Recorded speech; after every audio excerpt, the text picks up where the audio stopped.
بسم الله الرحمن الرحیم.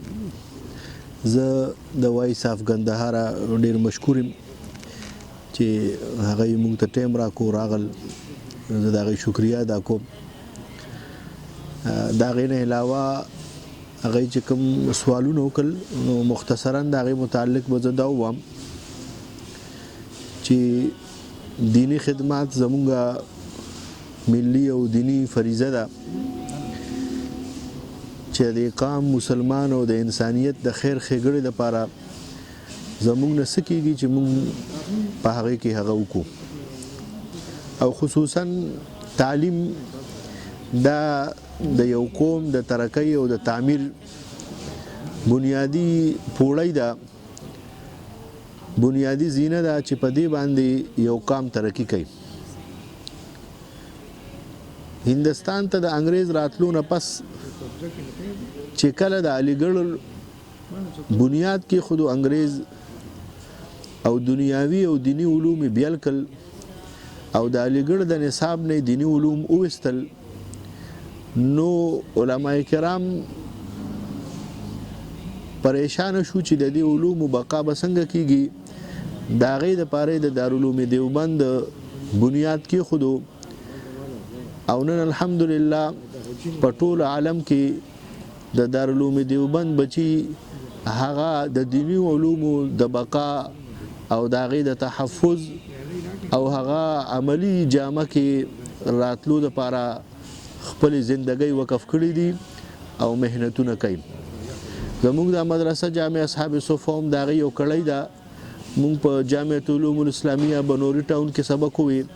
او د هغه ځای اساتذه او خصوصا د هغې بانی مبانی سید محمد یوسف بنوري صاحب رحمت الله علیه د دارالعلوم دیوبند او د هغه ځای د انور شاه کشمیر رحمت الله علیه د هغې شاګردانو د هغې نه سبقونه ووی. هغه یې فیض هلته راړو، د هلته نه مونږ زده کړو دلته راړو، او د ټولو ملګرو په تعاون سره الحمدلله دا مدرسه په دې ټولو علاقو په ټوله سیمه کې په مختلفو مساجدو، جماعتونو، مدارسو کې هغه خپل مهنت کوي، او الحمدلله د اهل علاقه نه هغه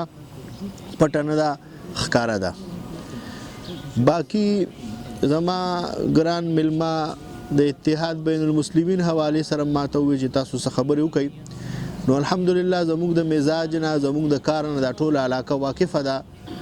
الحمدلله زموږ مهنت هغه ډیر په مثبت انداز سره دی، او چرته هم څوک داسې دا نشي ویلی چې موږ څه د فرقواریت او یا د امت د تفریقې خبره کړي یا په هغه طرف مو د بوتلو کوشش کړی، بلکې هر وخت هر موقع باندې مو دا کوشش کړی دی چې امت د جوړاو شي په قرآن او په حدیث او په سنت مبارکه باندې. او دلته ټول احناف دي د فقه حنفي قائل خلق دي، انو چې په دې متفقاتو باندې یو ځای شي او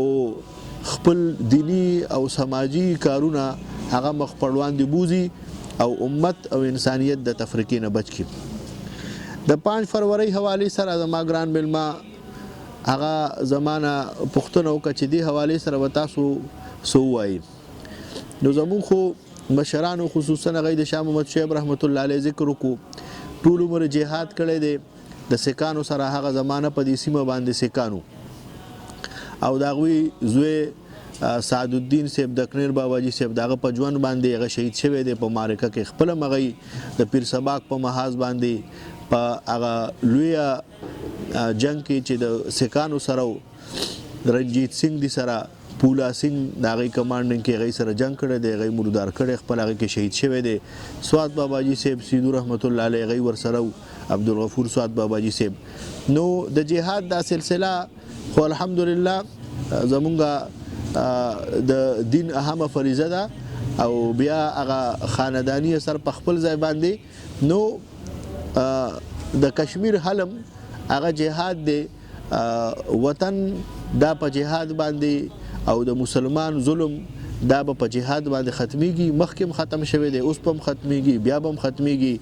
او چې څنګه حدیث شریف دی الجهاد ماض الى یوم القیامه او تر ورځې تر قیامت به جاری. نو د حکومت وخت نه زموږ مطالبه ده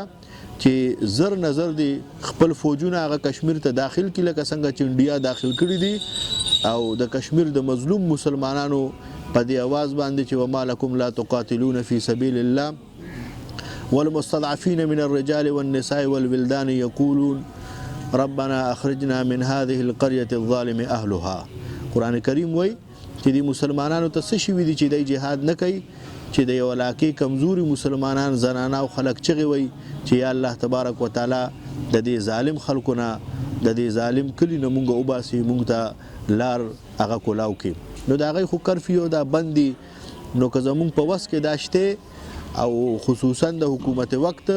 نو اعلان دیو کی دا ټول عوام به ملاتړي او کشمیر ته د وردن نشي او د کشمیر مظلوم مسلمانان د دې ظلم نه همیشه د پاره آزاد کی. الله تبارک وتعالى دې زموږ استاد او حامی او ناصر شي.